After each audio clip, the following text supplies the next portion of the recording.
Episode of the Idea Factory podcast and now video cast. And I'm very excited to have Stan Slap here as our guest. Stan, welcome. Thanks. Good to be here. So we're inviting all kinds of innovators and big thinkers, of which you certainly are one, and we're doing these topic areas, and a lot of them are driven by the articles I'm writing, and you were the perfect person to go to for this particular topic. So, I know you do a lot of consulting to major companies about, culture and branding and positioning. And, today I want to talk a little bit about the inner part of that, which is the corporate culture component. I was an innovation guy for a long time, implemented innovation programs of Fortune 500 companies, and that is an experience. You're dragging a lot of, in some cases, great people come along with you for the ride, but there's also a lot of bodies you have to drag with you.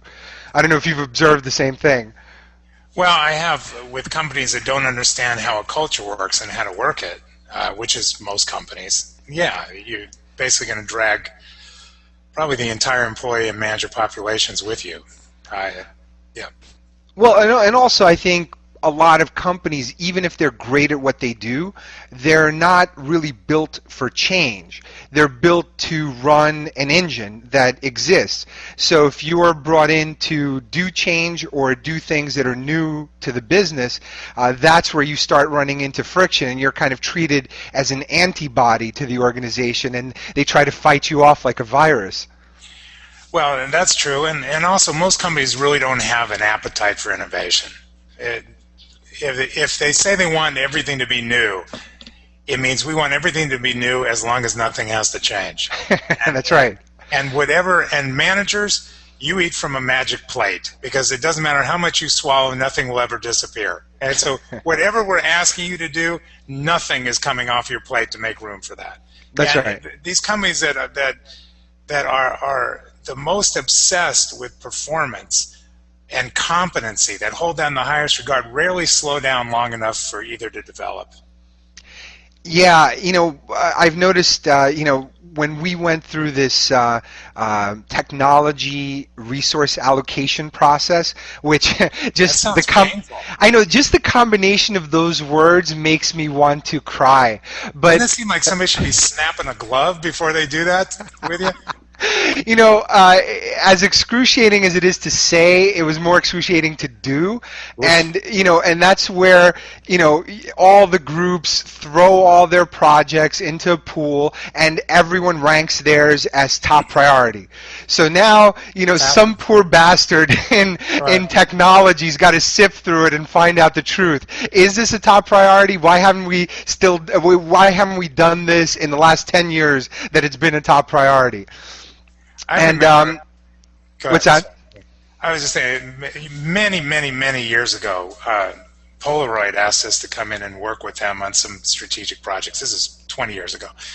And the caution from one of their senior people before we went in is, don't let your project get polarized. I said, what does that mean? They said, well, that's our term for when strategic initiatives don't work, we have a committee that investigates why they don't work. That committee then forwards their recommendations to another committee who looks at that, and then there's the senior committee that examines the recommendations from all. My brain is not big enough to make this up. This is like, so they said, just don't get in that loop and you should be fine. I said, so change nothing. They said, great. How they doing now? How they doing now, Polaroid?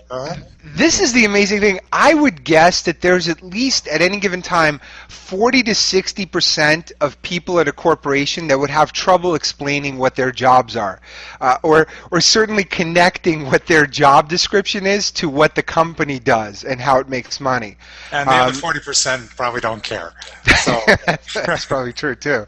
What I want to focus on today is more the psychology of the people inside the company. So I kind of, through my travels, I was a consultant at Anderson for a long time before I went into corporate, and so I've seen companies both from the outside in and then from the inside out, and I've observed certain things and certain characteristics of the people inside the companies, and I'm just curious to see if you've observed the same things, and then what your thoughts are on how to motivate these different types of people and what messages get through or don't get through to the different types. So let me kind of give my hypothesis, and you can give me your thoughts. So when everyone starts out, I call them patsies because they really don't know anything. They're tabula rasa, blank slate.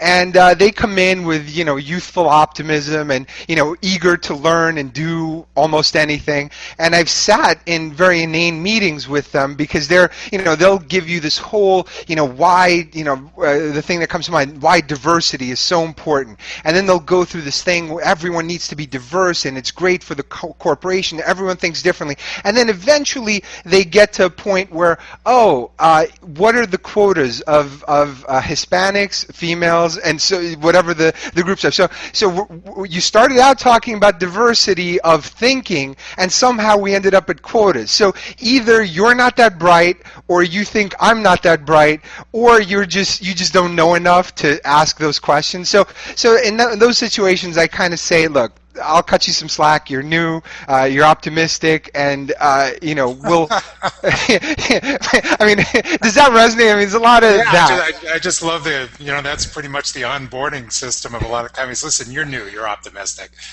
Yeah, that's it. Okay. Well, we'll beat you down at some point, but for now, we're going to use that vigor.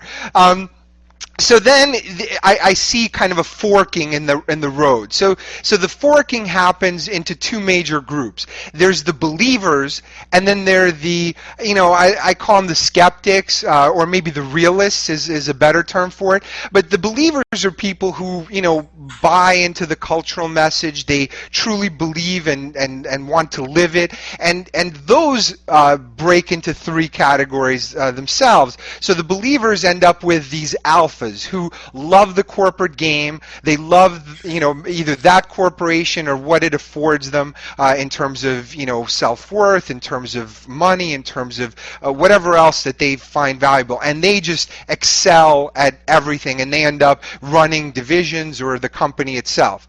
The next level down is the what I would call the survivor. So they're good. They'll get to a middle management position, but they know how to work the system and manipulate things. So they get a promotion, they get a bonus. So they know how to manipulate within the company. And then there's the soldiers who may not have the talent that the other two have, but certainly buy into it and will mobilize people to do what needs to get done. The other fork in the road, which is the realists, you have the performers. So people are really good, but kind of have a good sense of humor about where things are going, and they don't buy into the rah-rah thing, but they're really smart, really capable, they do the job, but they may not necessarily make it to the top levels that the alphas would on the believer side. Then you have sort of these heretics, which are the, they could end up as, they could leave the company and end up as the next Richard Branson, they could stay in the company and get beaten down, or they can truly change the company in some cases, or they might end up quitting and working phone support somewhere just because they couldn't take corporate anymore. So there are these wild cards. And then there's the 9-to-5ers, which is a big population, and they're kind of, look, I know what needs to get done to finish the job, but ultimately my family is what matters, or my hobbies are what matters, or my boats or my cars, whatever that they enjoy doing. They just want to get out at a decent hour, and they don't want you to get in the way. So if you ask them for a favor to do something outside of their their time zone or comfort zone, don't expect much. So that's kind of how I saw it, and I'd love to get your thoughts on that breakdown. Well, I think the reason that there'd even be that strata of engagement from cultures inside a company is that most companies misperceive intellectual engagement for emotional engagement. And it's the emotional engagement that's critical. So take a typical strategic rollout or some engagement survey where we say, so here's our go-to-market strategy and here's our product set. What do you think? Everybody goes, that's great. That's great. I totally get that. I believe in that. That may be.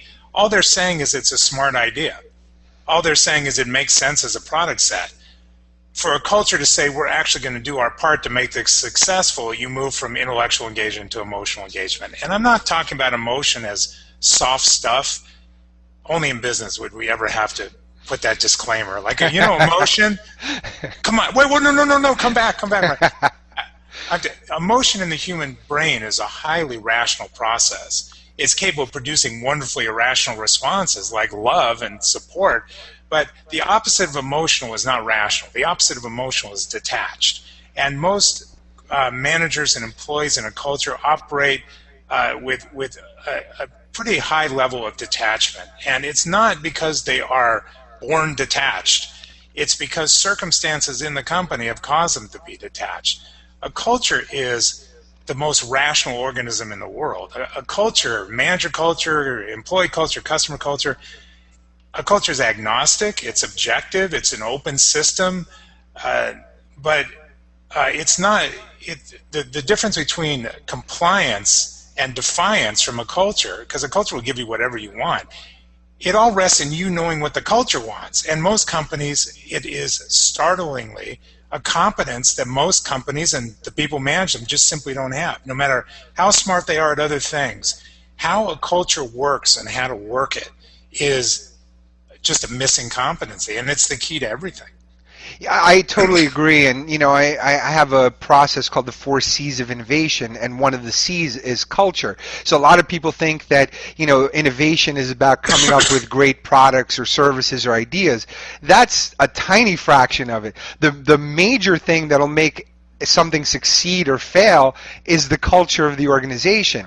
And a lot of times that culture fights change with incredible ferocity. So what have you found that might work to get those people who aren't built for change, or basically are saying, listen, don't screw it up for me. Whatever you do, just don't mess it up because I've got a good thing going. So how do you address that? Well, there are probably some people, human beings that become employees and become managers are fully formed human beings, for better or worse, by the time they join the enterprise. So if they've been dropped on their head a lot as a little kid and learned to fear, anything that says we're going to pick you up, it's like, oh my God, then you may not be able to directly impact that, but the capacity to give to the enterprise what the enterprise wants is latent in every manager and every employee culture. But the problem is that companies expect the employee culture to understand the business logic. It's not up to the employee culture to understand the business logic. It's up to the business to understand the employee culture's logic, how and why a culture works. So a culture exists to protect itself. That's why it comes into being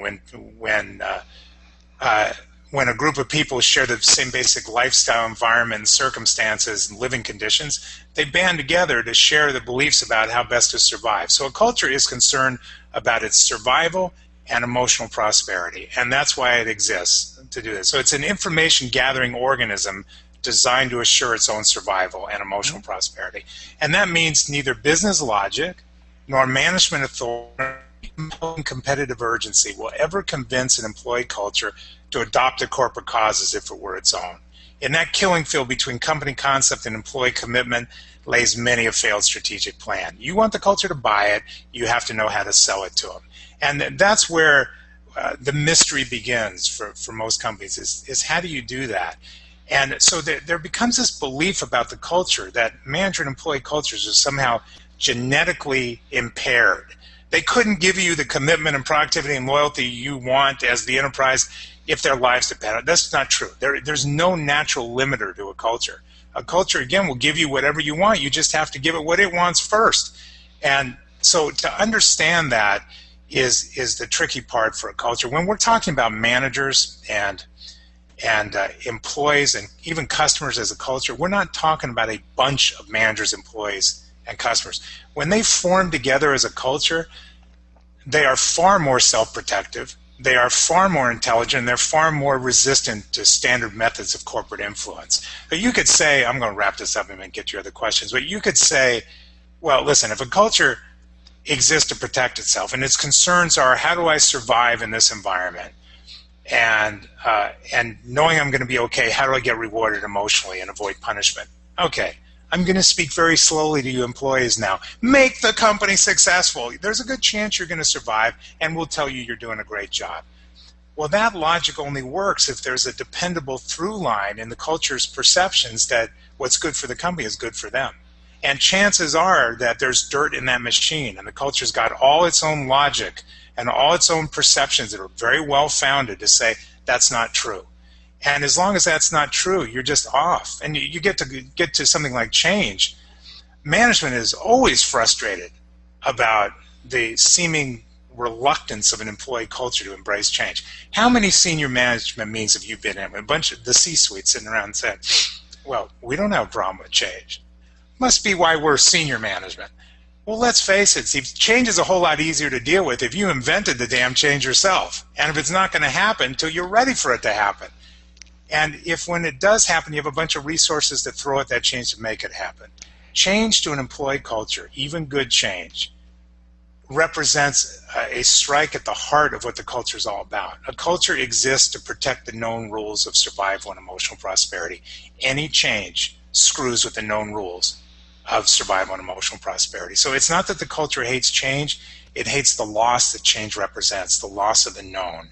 So my long-winded way of answering your question specifically, if you want to do one thing as management, one thing to help calm the culture's concerns about change, it's, and this is going to sound very simple, but in the constant drive to be bigger, faster, better, more, it's something the enterprise just doesn't do.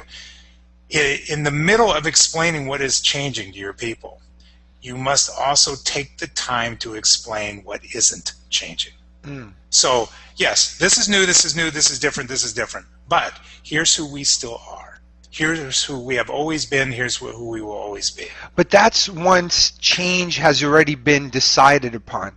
What I'm talking about is a little bit before that, which is, how do you initiate that change? So just to get very tactical, you've got, in some cases, groups that are doing new things. They're fighting for resources. Those new things aren't necessarily proven. They're in meetings where they have to defend their little business with against people who have budgets that are bigger than the revenues of their business. So you have this dichotomy where you've got super empowered people within the organization, and they've got resources and historical inertia, and then you've got the upstarts which have to convince management, which is often risk averse, that these things are worth trying or doing. So in that convincing process, what do you think works and what doesn't work? What are the tools or tactics you can take to help that along? I think you have to make the business case as well as the emotional case for anything you're asking. Mm-hmm. There has to be some sense of self you take from our ability to innovate and our ability to be competitively agile and all the things that go into that. That's the emotional case, and then you have to put it in metrics that the company already engages in observing. Managers, employees, let's just take a manager culture as an example. Managers have a gun to their head all the time. Perform. Developed a feral survival sense. They may not be doing what they think they should be doing, what's best for the company to do, what they want to be doing. They are damn well doing what they think is going to get the gun away from their head the fastest. So even if you if you say in order to innovate, people really need to bring that emotional engagement to work, and that's got to be a safe and reasonable proposition to people, and then they've got to be given the tools. But this latent ability to explore and to innovate is in everybody. We just have to let it loose. That's just not going to happen unless that gun is away from their head. So it's really making innovation a feasible prospect. But I would say that you don't want the entire organization to be bent on innovation. Mm-hmm. I mean, somebody's actually got to get the stuff done at some point. That's like saying, when we have companies all the time that say, we need our cultures to be more accountable. Can you fix that?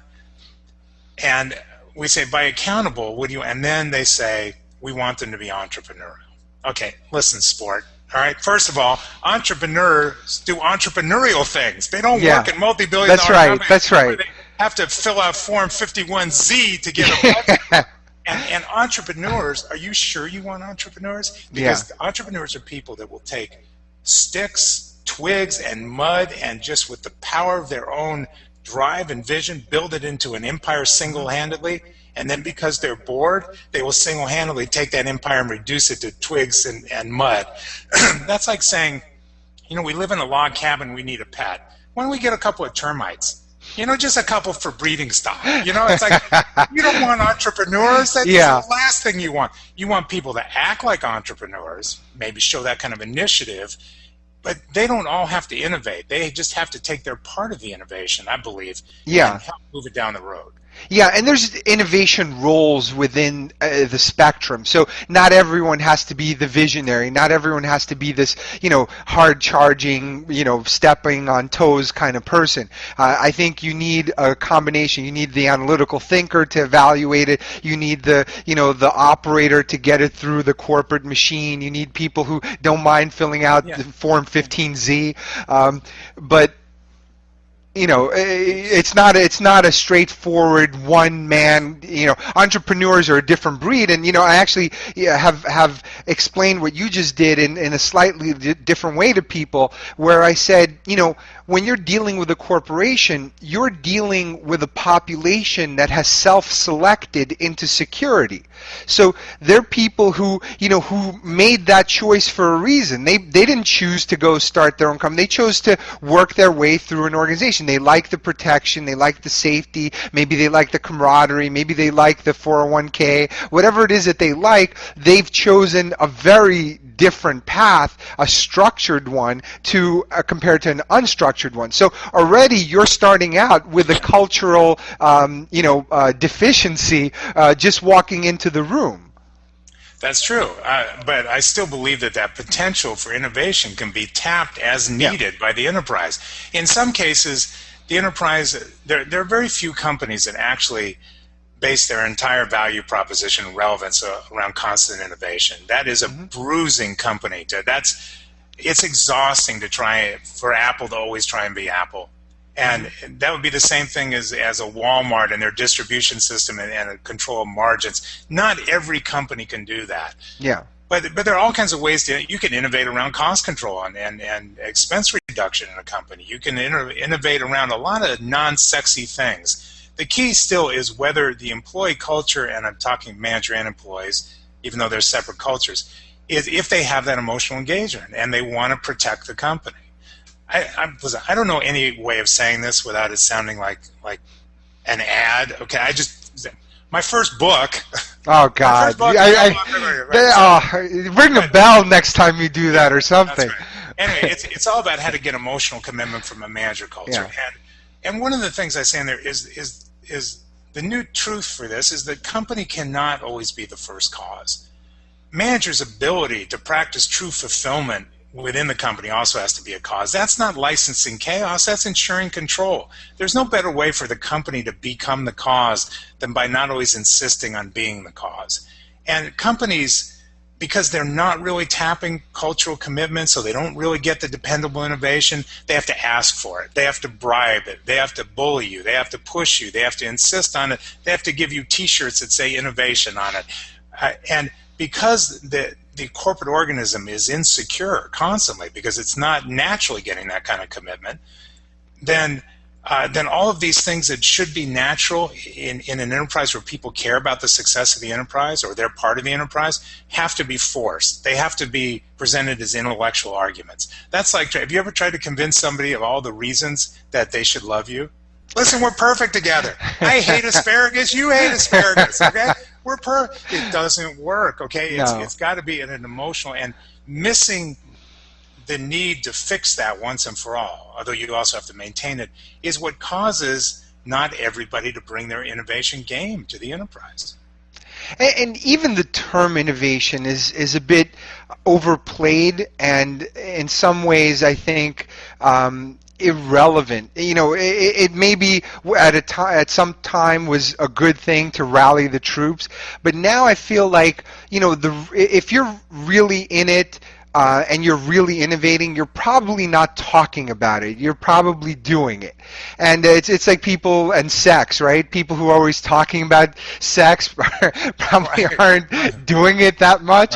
And I think that with innovation, at least the way I approached it, to me, it's about defensible growth. Those are not sexy words, but I want something. It doesn't have to be innovative. I just want to know that it's going to grow.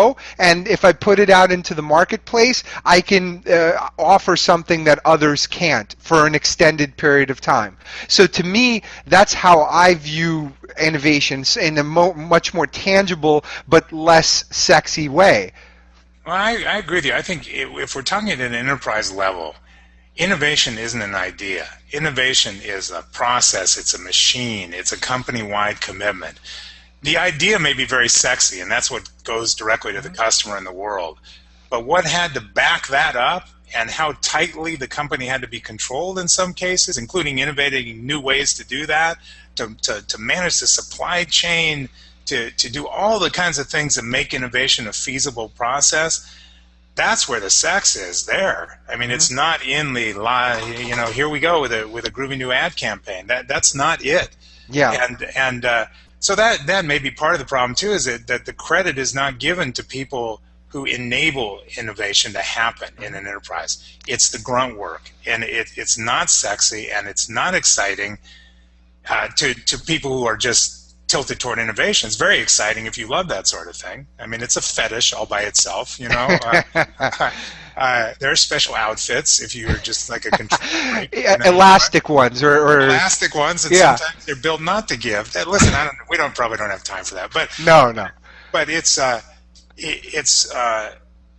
that recognizing that the actual idea may be the end product of a lot of innovation in very small but significant ways throughout the enterprise. And I think maybe that's part of the problem, is those people won't get the glory. They're kind of considered, the lower levels, and then the people with the big ideas, those big ideas would never get developed if it wasn't for people who knew how to work the darkroom. Yeah, and one thing that I always made a point of doing is giving credit to people who played some sort of role in whatever new process we implemented, whether it's, the technical people that help do the, technology audit so we can sign the partnership deal with the external provider. Like, credit is divisible. So you can share it with an infinite number of people. And I think that's something that definitely helps people who are typically so deep in the trenches they never see the light. And it helps them, get up the next day and keep doing more for you than they would for the other guy who's also asking them for the same kind of thing. I think you're right. I think that the person who suggested who came up with the innovative idea in the first place, once they've done that, they're probably the least significant person in the entire process. Their only significance would be to course correct it if it's going in a direction they didn't intend. But at that point, they're handing it off, and the rest of the team that never gets the credit for innovation is driving it over the line. So there are some organizations that are at their core innovative, and whether it's a cultural point of origin, like in Google, where they just are constantly throwing stuff out there. Look at the platform we're using right now.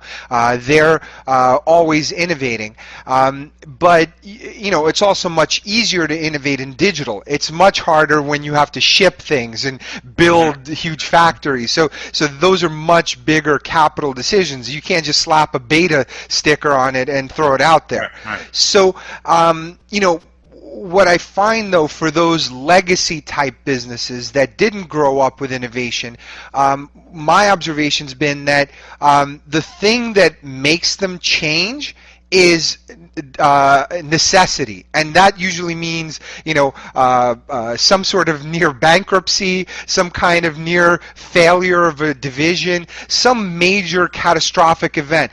opportunistic innovation is something they're okay saying no to. And I think part of it is human psychology, part of it is that self-selection we talked about. But how do you overcome that? How do you get the opportunistic, trigger those opportunistic senses to get the same reaction that the horror of failure of a company would create? So it's very hard to put those two on par, and oftentimes people say, it's sort of like losing $1 million, winning $1 million or losing $10,000. So if someone said, look, you have a 50-50 chance of making $1 million, but you have to put up $10,000 to do it. Most people are so risk averse, they'd rather not put up the money because they're just not wired that way. Risk is a much bigger component of their psyche than reward. So how do you address that, and what are the triggers you could use? Well, if you're saying that essentially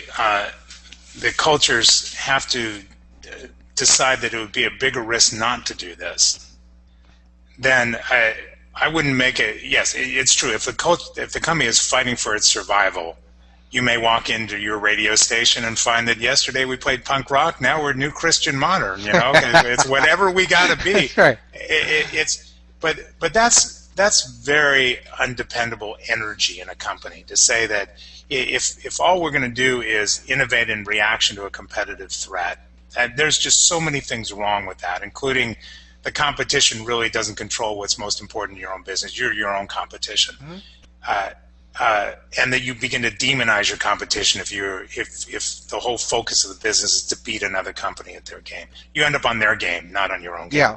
But so under the heading, once again, of not soft stuff, there's a couple of issues here. First of all, you have to make it a company worth protecting and worth growing. So there has to be some legitimate, noble purpose attached to the business. Why is this business important, and why the better and the bigger and the more we do of it, the better and bigger it is for the world, or our world, the world that we serve. There has to be something there. It doesn't have to be altruistic.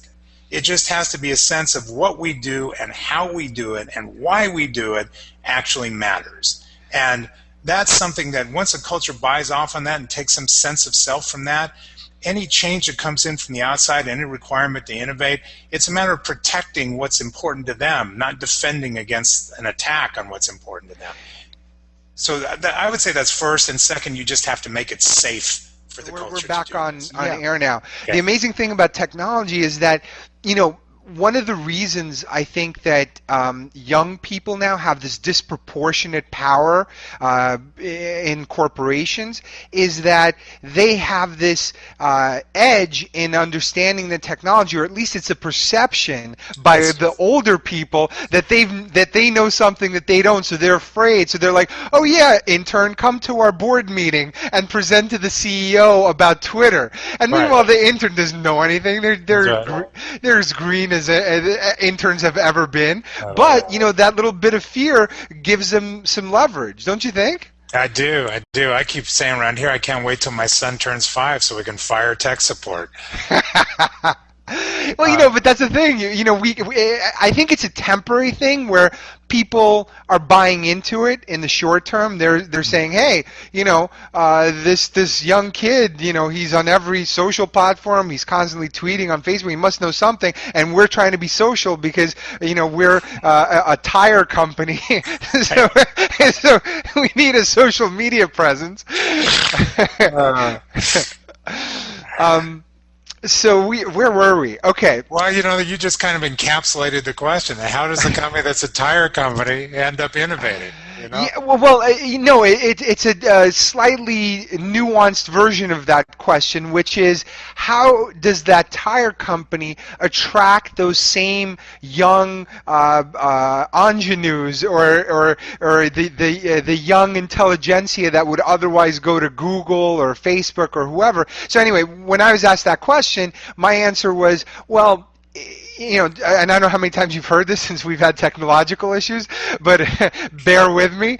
My answer was that, when you have when you're a guy and you're dating, women are attracted to a guy who has some kind of purpose in life. Whatever that might be. He doesn't have to be rich, but at least he has to look and seem like he's got something going on. And so I think the same thing goes for companies. Companies, if they have a vision, they communicate that vision clearly, and that has a natural attractive power for others, and I think youth as well. So I think you'll naturally find a reason for them to be the clearer your vision might be. Now, I think that's only part of the answer. There's probably other components that go along here, and then there's some that will never attract those people that will go to Google. So maybe they're write-offs in this scenario. But I'm just curious what some of those other elements might be in your mind. Well, I think that first of all, I think it's mythology that companies buy into, that just because you're young, you must be free-thinking and creative, and it's the same thing you're talking about, and understand how social media works. You're just young, okay, and that doesn't mean anything. And by the same token, at the same time, you're an older company, a staid company, at least from appearances, that you can't innovate unless you import innovation. It's just not true. It's a bias toward innovation. It's the stuff we've been talking about. It's getting people in the company to believe that this company has to be successful, not just to enrich already bloated senior managers and mythical shareholders. It has to be successful because what this company does is important. Even if it's a very narrow segment to a very specific audience, what it does is important. More important than that is how we do it is important. So as a culture, if I'm putting my good name on this company's intention and representing it to other human beings with my own good name, well, that's okay, because quality is protected here by absolute psychotics who never sleep. Even if you're just making a widget, it doesn't matter. That there's a lunatic fringe in the company about what we do, and we're so taken with it, we believe the rest of the world should be too. It's important, and more important than anything, it's why this company exists. If this company does, as we were talking about, have some built-in noble purpose about the way we're going to treat people in the company, the way we're going to treat the communities that we do business from, the way we're going to treat the world and world events, we're not only going to be relevant to our customers when we want to sell them something, because that means we're choosing to be irrelevant to them for the rest of the time. We're going to be relevant to their real world and empathetic, and you can build the kinds of things that cause people to be on the hunt for new and better ways to do things. And I think it's almost commoditizing innovation to say, yeah, give me a 16-year-old. In fact, give me two 16-year-old. Okay, I tell you what. Give me one 23-year-old hot, okay, and then 3 or 4 of these scraggly 16-year-olds. Okay, we're going to innovate, baby. It just doesn't work. And not to mention that not every company can even withstand the impact of innovation, nor is it always justified, at least in typical senses. There's plenty of non-sexy ways to innovate. So I think that your dating analogy is and we're going to both get shot for this. It's okay. All right, to the hell with it, right? Yeah. The dating analogy is it's charisma that they're attracted to, and the charisma is confidence, is some sense of self. When you meet somebody who's charismatic, whether they're an iconic leader or just somebody in a bar, it's that they have confidence without being arrogant, and they have some humility, but still the right kind of energy to do something. You can build those, you bake that into any culture in the world. It doesn't matter whether by business alone they're doing something as bent toward innovation as Google has to be. Mm-hmm. You can innovate, you can protect, you can say this far, no further with the way we're doing things. But in order to do that, you have to have people in the company care enough about the company to explore new and better ways of doing it. That's not age related. That's a cultural issue, and that's affected by all the things that affect a culture. So how, in that model, how important are two things? One is a worldview, and two is a do-gooder component. So a worldview to me is, everyone in the company has to understand that if X happens, this is our position. So that's how the cultural values are communicated effectively all throughout the organization, and maybe, hopefully to the outside world as well. So if X happens, this will be our stance because that is who we represent or what we represent as a company. The second component of it, that thing, does it have to be good? Or does it have to be perceived as good by both the employees and the outside world? I think it does have to be perceived as good. It doesn't have to be perceived as great. You don't have to be a world shaker. Right? You don't have to be an Apple. You don't have to be a Google. You don't have to be any of those companies. But it's got to be perceived as good. What you're talking about I think it's probably the most essential understanding of how to work with a culture to get innovative behavior, any desired behavior out of them. It's understanding that a culture is a human organism. And like any organism, particularly a human organism, its first priority is to survive. Mm-hmm. In order to survive, any human organism needs energy. But they need energy to defend and feed itself and procreate, to go back to your dating analogy. But a culture has an extraordinary need for energy because a culture's entire business is trying to figure out the rules of survival in a world that they cannot reliably control or easily predict. So their entire business is to take any incoming information, any perception, any memo, any speech, any we do this, we don't do this, anything, and crunch it to extract reliable meaning that they can apply to their survival, to its survival.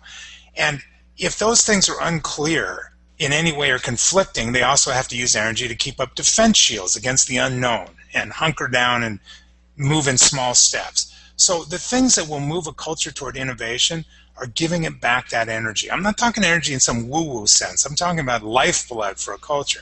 And there are three dimensions that I would say control a culture's energy. The first is context. Can the culture understand why something is happening in the company?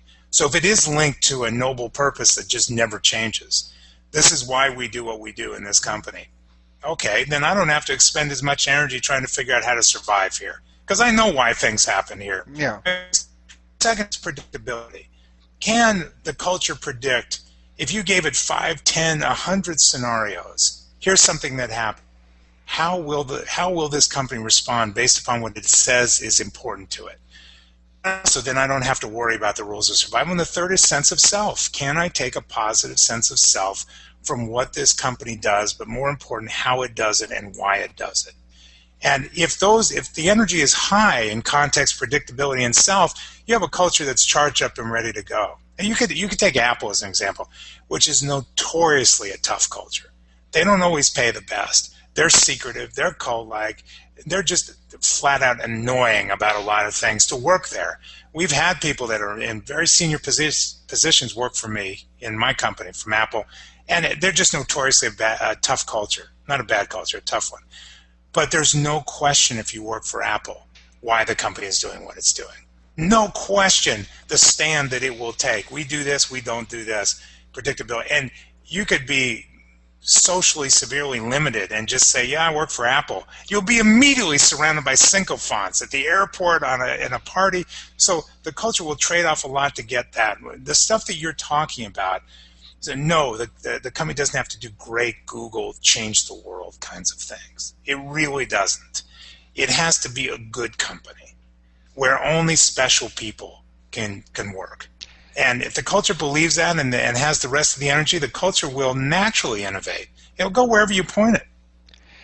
So to come from where you just were full circle to the premise that I laid out a little bit earlier, there are different types of people within an organization, right? So that same message will be received very differently by each of those types. So you've got the super committed alphas that are setting that tone, then you've got the soldiers that are following them, but then on the other side you might have more skeptical people. You might have ones that are, some might be 9-to-5ers, others perceive that there's a lot of problems in the organizations or changes that need to be made, or you might have others that are just naturally skeptical but really smart and capable, but they won't buy into the rah programming that people want to send out. So do you purge the non-soldiers, or do you change the message or the delivery mechanism so that those others that aren't prone to the programming, to accepting the programming, can still absorb and function under that message? I think it's more toward the latter option. You recognize that a culture couldn't survive if everybody was innovative. It would be total chaos and nothing would get done. And again, it's not that the company even needs that necessarily. But it all goes back to an understanding of the culture. If the culture is cynical and isn't moving because it's just going to give you a cynical response to anything. Cynical doesn't mean the culture doesn't care. Apathy would mean it doesn't care. Cynical means it hurts to care. The culture has still got plenty of commitment to give to any business improvement if it's convinced it's safe and sane to give it. So somewhere along the line, again, there's dirt in that pipe that is causing the culture to say, for everything we perceived and analyzed and understand to be true, that's not a safe thing to do to innovate here. We could step out on the plank. We could we're already initiative weary and wary. We've been sold stuff before. When it comes to the whiners in a culture, rather than get rid of them, you got to actually celebrate them, because people whine because they care about something and it's in trouble and they can't fix it and they can't stop caring about it. So in a lot of times, the whiners are the ones that bought off on the original promise of the company, and they see it being diluted and disrespected. And those are key indicator parts of the culture for you. So I think you bring a culture along as you sell to the early adopters, right, in a culture. You turn them into cultural disciples, and the culture begins to sell it to itself, which has got more impact than the company can have by selling from outside the culture. And the culture brings the laggards along with it. And in a really healthy culture, the culture will get rid of the people who don't buy in for you. You don't even have to do it. Yeah. Right? And that's the ultimate success. And that's a company who's not sporadically innovative, but dependably innovative. Yeah, and in my own efforts, what I've always tried to do is make both the lessons from failure as well as the successes visible, and reward all the people that contributed in both situations equally, because I think you have to set that tone that you will not be punished if something goes wrong. So and you have to do it over time, but you only have so much time, because at some point you do need successes under your belt to make the whole thing work. So you can only share so many failures before they go, well, isn't it great that they're rewarding Bob for trying, but how many times can Bob try and fail? That's right. You need that culture of accountability. And then we dealt in the last 3 or 4 years when companies really hit the wall unexpectedly. Companies had been on some growth arc, and in 2008, 2009 hit the wall. We found that cultures were primed to be a culture of non-accountability. And there's a few things we said to companies in cases like that. First of all, you should only accept one equation of accountability. All your complicated rationale. I remember when Stuart Parnell was CEO of the Peanut Corporation of America. It was a couple years ago, when their plants were so filthy that rat pieces were falling in the chunky peanut butter, and they were sickening and then killing customers, horrifying their wholesale customers. Consumers were fleeing in droves, and the FDA said, "Listen, you got to clean this up," and they didn't clean it up. And they went back and looked at the plants again. They said, "All right, you know what? You're out of business. We're shuttering the plants down." So Stuart Parnell's statement to the press was, "Repeated plant closings have forced us into bankruptcy." What? No, actually, rat droppings that caused projectile vomiting that horrified your customers, that sickened and killed your consumers, that actually was responsible. The only equation of accountability that any senior manager should accept is, this is what we did or didn't do equals this is what happened. And what we said to companies in those tough times is, listen, there's two things that we know about these tough times. Number one, they're not going to last forever. Number two, the story of how you stood up to them will. You're going to be living with that story for a long time. It's time you start writing it so it ends the way you want it to. And that kind of, again, it's that understanding that, yeah, we'll accept Bob's failure. To a point, Bob, but it's that we won't allow outside circumstances to dictate internal performance. Well, we're going to tilt up against the entire world economy and say it's that. Besides a sales team, you know this, Steve, when things are bad, it's the economy. When things are good, it's our own tireless expertise and boundless wisdom. Of course. Okay, you're right. And so our message to all those companies is, listen, whining is not a strategy. Victim is not a job description. Everybody else is in trouble too is not management information.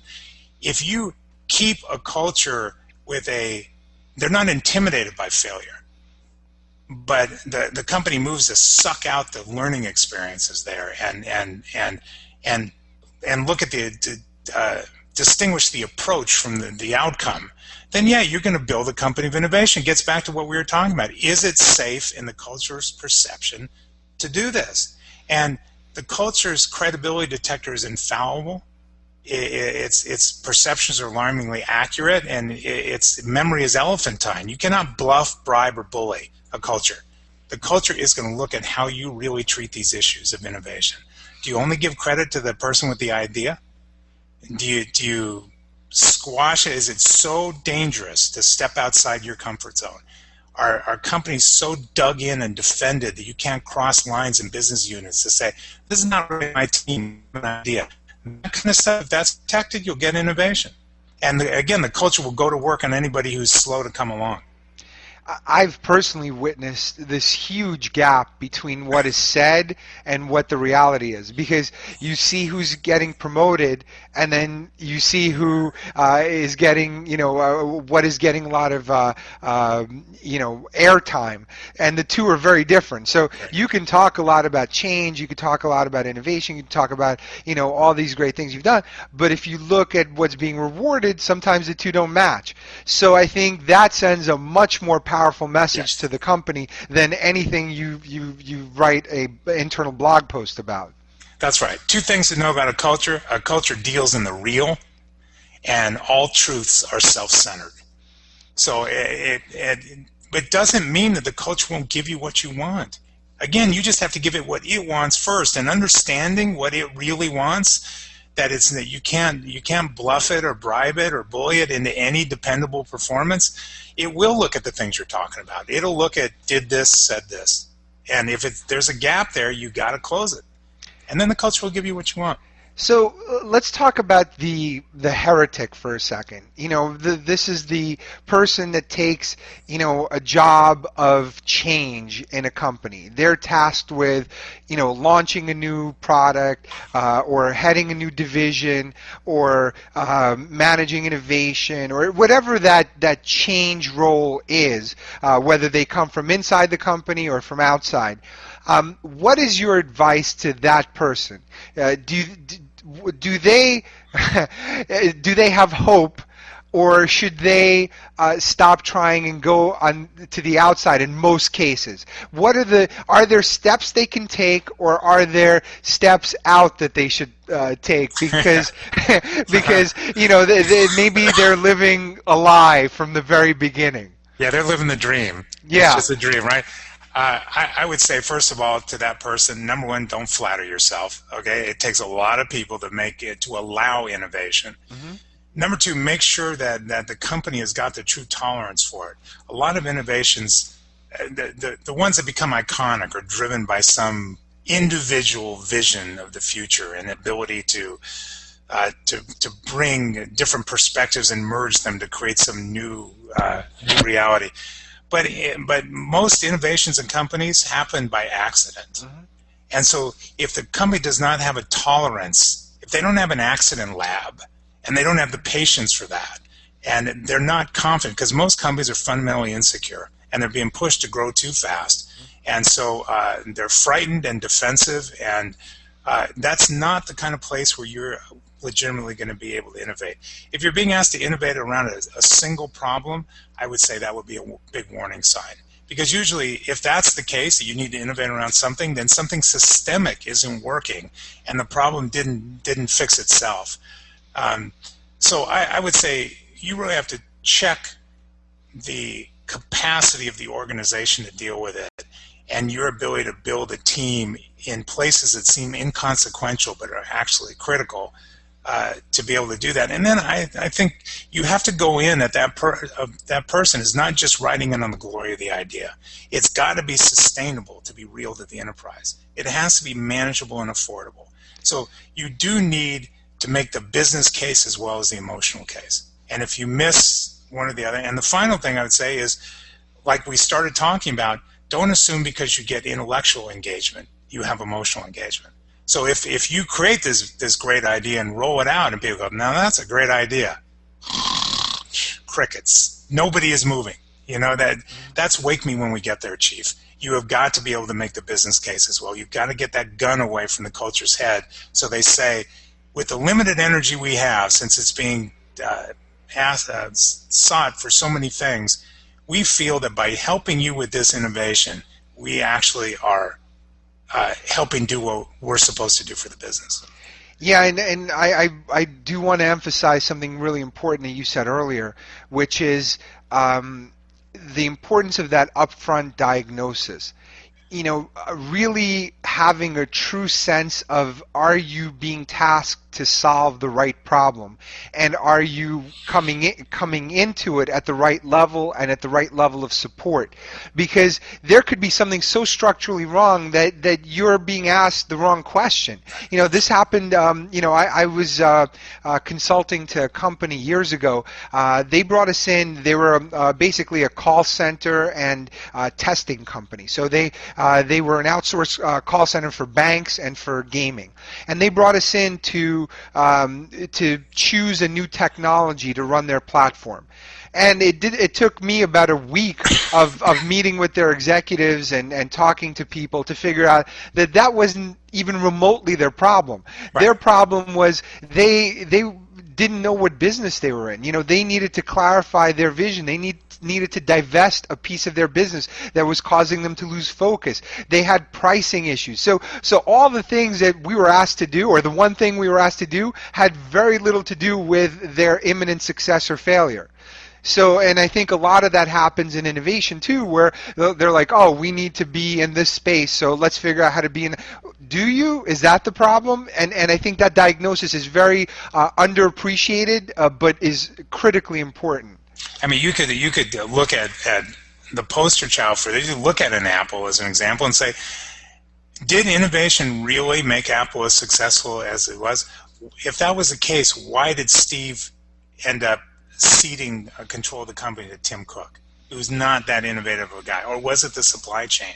Mm-hmm. Was it the operating discipline? Was it the quality discipline? Those are the kinds of things that really enabled that company to execute and control costs. And there's a number of ththings that go into that. I think you're right. Most companies are treating the symptom, not the sickness. Yeah.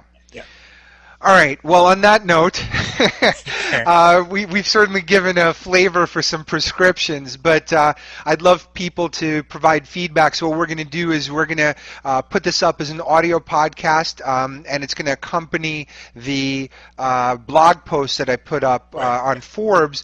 And what I'll try to do is edit down some highlights from this video and post them up as well in companionship with the article. Excellent. Awesome. It's great to meet you. Where are you based? I'm in New York City. Where are you? Okay. San Francisco. How are things? You know, it's funny because, okay, it's not funny, but it's crazy how when I arrived, I was actually in Spain for work, and my flight was delayed. I was supposed to fly in on Tuesday. It was bumped to Thursday. When I arrived, my building, which is in Midtown, is fine, but then you walk to 39th Street, everything south of 39th was still dark. Now it seems like it's pretty much back to normal. Occasionally there's a downed tree or something like that, but Manhattan seems okay, at least the middle part of it. What happened in parts of Brooklyn, like where my parents live, they completely got wiped out. I mean, their electricity is out still. It might be out for another 2 weeks. Their whole generator blew up. Their cars totaled because it got flooded completely with the salt water. So there's really not much salvaging there, and everyone and there's looting going on in that building because now they know that people are not there. So the sooner they put the electricity up, the sooner people could come back. So it's a problem, and I think there are some rich areas that got hit, and they'll probably be okay. There's some poor areas that got hit, and people are uninsured, and that's going to be a problem. So it's a mess. It's a mess. Yeah, I feel for you out there. Amazing. Yeah, I mean, do you have an answer for that? Is that book number 4? Yeah, that's book number 4. Yeah, that's it. So my message, just hold on. I'm writing as fast as I can. All right. Yeah. Stan, it's a pleasure to meet you. Hopefully we can meet up in person at some point soon. Yeah, I'm sure. I'm in New York all the time. So okay, yeah, let me know. Ping me, and we'll meet up. Yeah, great.